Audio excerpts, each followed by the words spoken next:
Hello everyone, and welcome to the Tome of Silver, the show where I randomly select a game from my collection, review it, and add it to an ever-growing ranking list.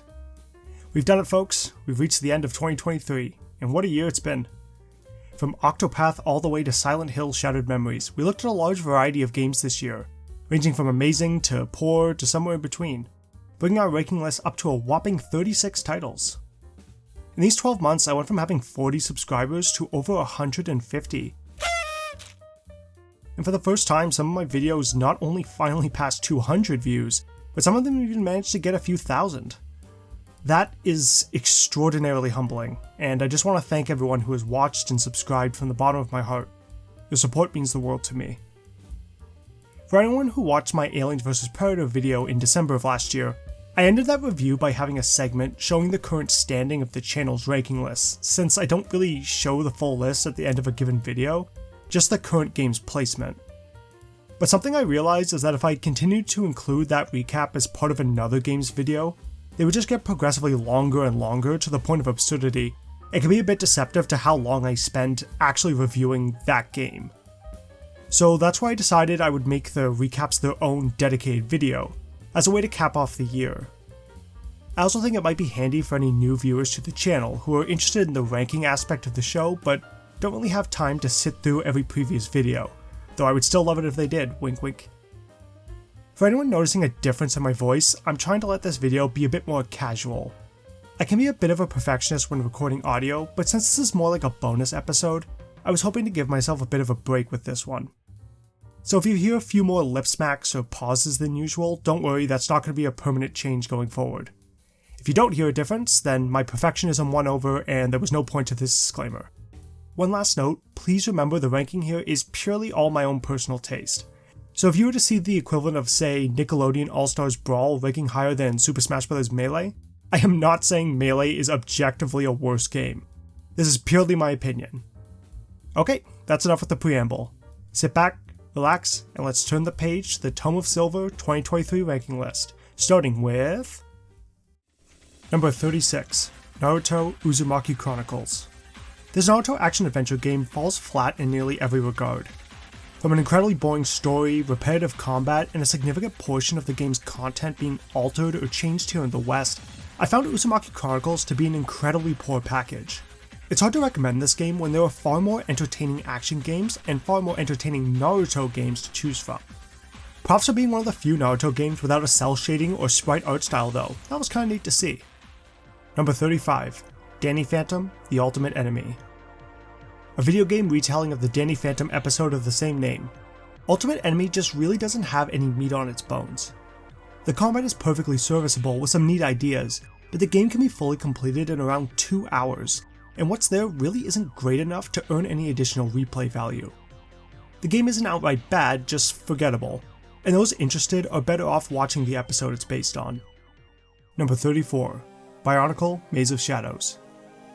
A Bionicle RPG is an idea I love so much, but Maze of Shadows is just not what I was hoping for. It does make cool use of the Toa's abilities as you fight and maneuver through Matanui's underground labyrinth, and the detailed pseudo 3D sprites are rather impressive. Sadly, repetition quickly gets the best of it. Perhaps more subjectively, combat got frustrating due to just how difficult it seemed for me to land an attack. With some refining, there could be something special here, but Maze of Shadows fails to hit its mark. Number 33, Bionicle the Game. Bionicle the Game is a sad example of how rushing a game out the door can ruin an otherwise solid title. There are actually some pretty fun levels to be found here, with a unique approach to combat and fun gimmicks for each of the playable Toa, which are quickly overshadowed by the heavy lack of content. With only 2 hours of gameplay and a poor retelling of the Mask of Light storyline, Bionicle the Game is completely forgettable. Number 32, Silent Hill Homecoming.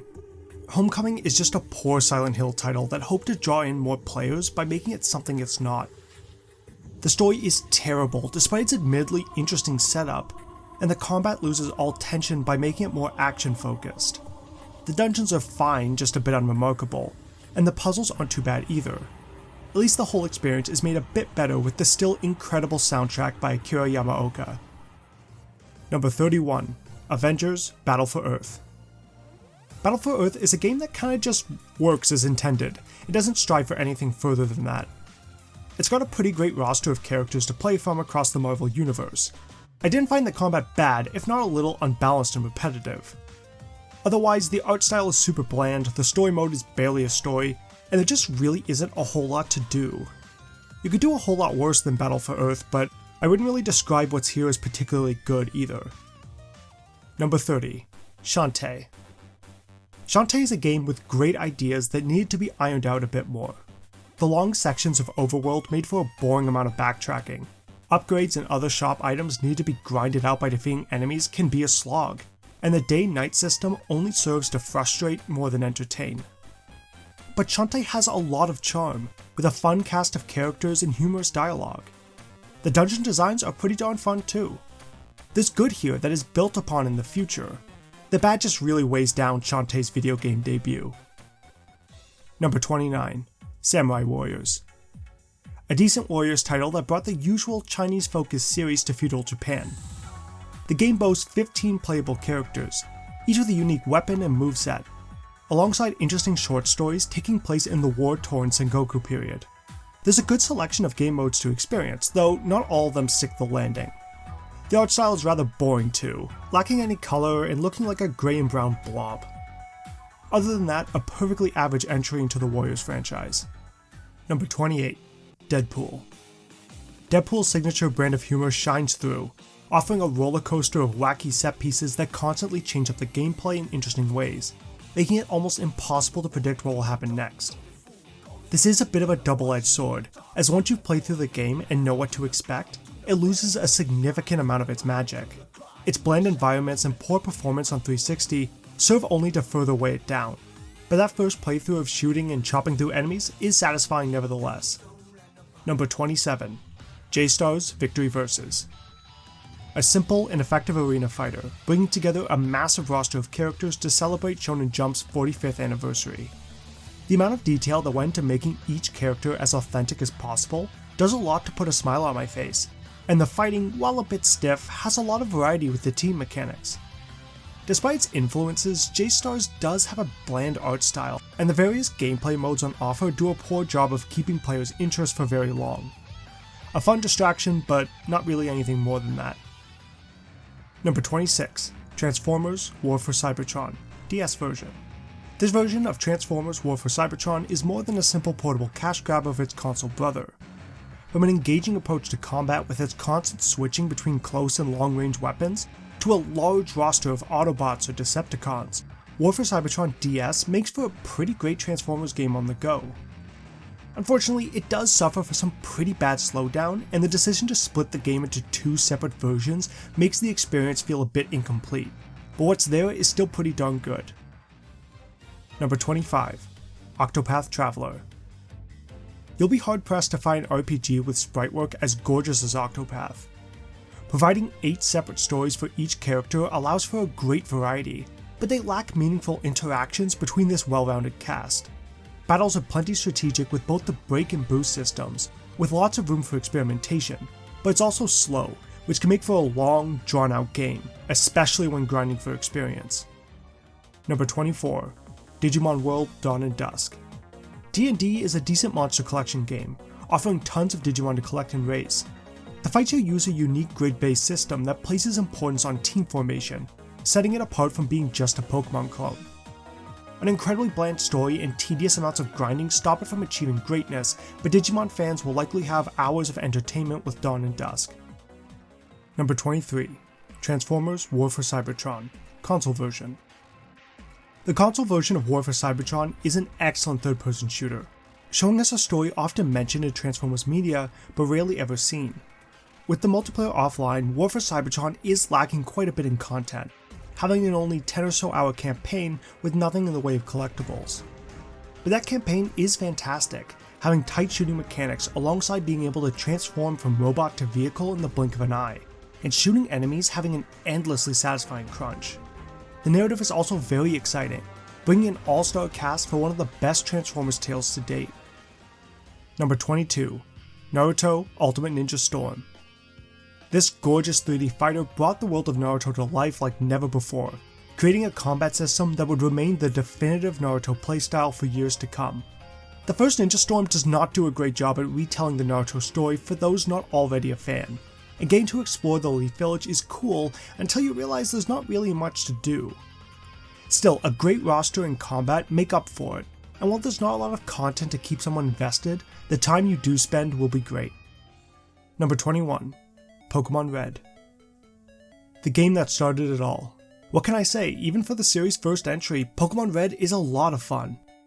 It does show its age in a lot of ways, especially with a frustratingly small inventory space, but the positives more than make up for it, and then some. A bevy of unique and iconic creatures to find, a fascinating world to explore, and a surprisingly massive amount of replay value, Pokemon Red still has the ability to entertain and strike a feeling of wonder into its players all this time later. Number 20. Ultimate Spider-Man, console version. Taking place in the alternate universe of the Ultimate comics, Ultimate Spider-Man offers the unique premise of playing as both Spider-Man and Venom. Even with a fair bit of padding, the game is very short, and the alternate costumes kinda suck, but the story between Spider-Man and Venom is very well done, telling a more personal and engaging tale between the two. Playing as both characters is equally great, especially Venom with his destruction-focused gameplay, making it something you can get with few other Spider-Man titles. Number 19. Sonic Mania Plus. A remarkable return to Sonic's roots, Mania has everything fans of classic Sonic could possibly want. Stunning sprite work, great level design, and even multiple playable characters. The only real blight on Sonic Mania is the amount of reused stages from previous titles, especially when the original stages are some of Sonic's most creative. Honestly, the only reason Mania doesn't rank higher is just because I don't have much nostalgia for the classic titles, so some of the callbacks and references don't hit as hard for me. Number 18. Code Realize, Guardian of Rebirth. Code Realize is more than just its attractive romanceable male cast, crafting a delightfully unique steampunk world comprised of various literary characters. The artwork is exceptional, some of the best I've seen in a visual novel, and I must commend its story, which was genuinely well told. Even if you're not into romance, the story and characters are interesting enough to keep someone invested throughout their 30-hour playtime. Number 17. Dengeki Bunko Fighting Climax. Despite knowing barely any of the characters featured in Fighting Climax, I loved my time with it. The fighting mechanics aren't terribly complex, which makes it easy to pick up and play, but not so simple as to be mindless, striking a comfortable middle ground. It also has a great selection of unlockables to work towards and a variety of game modes to avoid repetition. Despite it being a celebration of Dengeki Bunko, the game has tons of references and stages based on various Sega properties, which may be contentious to those buying strictly for Dengeki Bunko, but as a huge Sega fan, this only elevated it for me. Number 16. Ultimate Spider-Man, Game Boy version. Despite the limited hardware, the unique gameplay of Spidey and Venom from the console versions translates perfectly into 2D, with well-crafted levels containing fast-paced combat and exploration. The presentation is also top-notch, having nice sprite art, possibly my favorite soundtrack on the Game Boy Advance, and I would argue that the storytelling here is superior to the consoles, due to maintaining complete focus on the conflict between Peter and Eddie throughout. The only knock against it is how short it is. Number 15. Silent Hill Shattered Memories. Being a bit of a departure from what Silent Hill typically is, Shattered Memories provides an experience uniquely its own. There are rough patches, especially with the chase sequences in particular, but the game's strength in its story, characters, and wonderful unique psych profiling system more than make up for it, providing a somber adventure that will be slightly different between each player. Number 14. Fate Extra. An instance where strengths do a lot of heavy lifting for weakness, Fate Extra has plenty of noticeable issues. From being agonizingly grindy in areas, boring dungeon design, and a frustrating save system, Fate Extra is certainly not for everyone. But its fascinating story of clashing ideals realized through a strong sense of atmosphere, a well-written cast, and a surprisingly ton of replay value, I still love Fate Extra in spite of it all. Number 13. Way of the Samurai 3. If you ever wish to create your own samurai adventure, Way of the Samurai 3 has you covered. Having over 25 different endings and a multitude of variations due to the choices you make, the replay value here is incredibly high. It helps that the sword combat is fantastic as well, With plenty of weapon variety, and even weapon customization, players are able to make each playthrough truly feel like their own. The customization starts off a bit too limited though, with most options being unlocked through play, and the baffling ability to kill save points can make for some frustrating moments. But otherwise, this is a solid samurai experience. Number 12. Marvel Ultimate Alliance. Uniting an army of the most popular heroes and villains, Ultimate Alliance is a love letter to all things Marvel. The combat is simple to pick up and play, both solo and with friends, allowing players to smash, slash, and web-sling through a variety of worlds and unique set pieces. Pepper in a sea of fan service in the form of costumes, characters, and trivia, and you have a package that is filled to burst. Ultimate Alliance won't do much for those not already fans of Marvel Comics, but those who are will be given a real treat. Number 11. Aliens vs Predator. 3 separate campaigns with their own unique gameplay style is certainly an intriguing offer, and AVP delivers pretty darn well on that promise. The tense shooting of the Marine, stealth of the Alien, and stealth action hybrid of the Predator, all 3 provide the fun and gore in their own unique way. The only downside is that none of the stories feel fully complete, promising an exciting follow-up that never came to be, leaving the player wanting more at the end of each campaign. Number 10. Alien Isolation. One of the few games that has ever been able to capture the terror of being trapped aboard a ship with the horrifying xenomorph, Isolation is a tough-as-nails survival game. The alien AI is shockingly clever, but the players provided a multitude of solutions to tackle a given situation, preventing each playthrough from feeling identical to the last. Alien Isolation did feel a bit longer than it needed to, leading to the game dragging during its third act, but you'll be hard-pressed to find an Aliens game better than this one. Number 9. Tokyo Mirage Sessions Sharp FE. Idols in the Japanese entertainment industry likely isn't where your mind immediately goes when picturing a crossover between Fire Emblem and Shin Megami Tensei, and it's hard to look past what could have been. But if you can see the game for what it is, you'll see that TMS rocks in spite of it all. Though the story is truly nothing special and relies on a trope-heavy cast, the rest of the package is rather exceptional. Between its gorgeous visuals, compelling fusion of the series' combat systems, and phenomenal music, TMS offers an experience you really can't find with anything else. Number 8. Soul Calibur 2. SC2 is one of the single most complete fighting game packages ever to grace the genre. A cast of some of the most iconic fighters, a strong visual style, and a bevy of additional modes, including the incredible Weapon Master mode. There is just so much here for a player to sink their teeth into. Of course, it helps that the combat is just so damn fun, offering a fluid, weapon-focused combat system that you can get nowhere else. Even after all these years, Soul Calibur 2 remains one of the best in its genre. Number 7. Deathmark. An all-time favorite visual novel for me, Deathmark tells a tense, gripping tale of the paranormal variety. The artwork and music blend to create a near-perfect atmosphere, and each chapter focusing on its own spirit makes not only for an effective overarching plot, but excellent short stories in their own right. There are some slip-ups here with a handful of localization errors and a use for eroticism which was often in poor taste. Deathmark nevertheless provides a horror experience that will stay with me for a long while. Number 6. Resident Evil 6. This is a contentious opinion, I know, but Resident Evil is just such a blast to both play and watch. RE6 is a bad Resident Evil game, no doubt, but as an action game, you'll never find something as batshit insane. RE6 has 3 campaigns, each of which offers something distinct, and continuously balls off the wall set pieces that never let up on exciting moments until you hit the credits. The gunplay is also something special, incorporating melee attacks and various maneuvers that provide fast and fluid action. Resident Evil 6 is such a fun game, and I will say that until the day I die. Number 5. Pokemon Mystery Dungeon Explorers of Sky. Explorers of Sky is just such a phenomenal title. The story is a genuinely touching one, crafting a compelling narrative with a cast of likable characters, making me smile and even making me cry. The dungeon crawling has the right amount of challenge, being difficult without feeling impossibly hard. The randomized aspect of dungeons can lead to frustration if you're particularly unlucky, but that's just the nature of the beast when it comes to mystery dungeon games.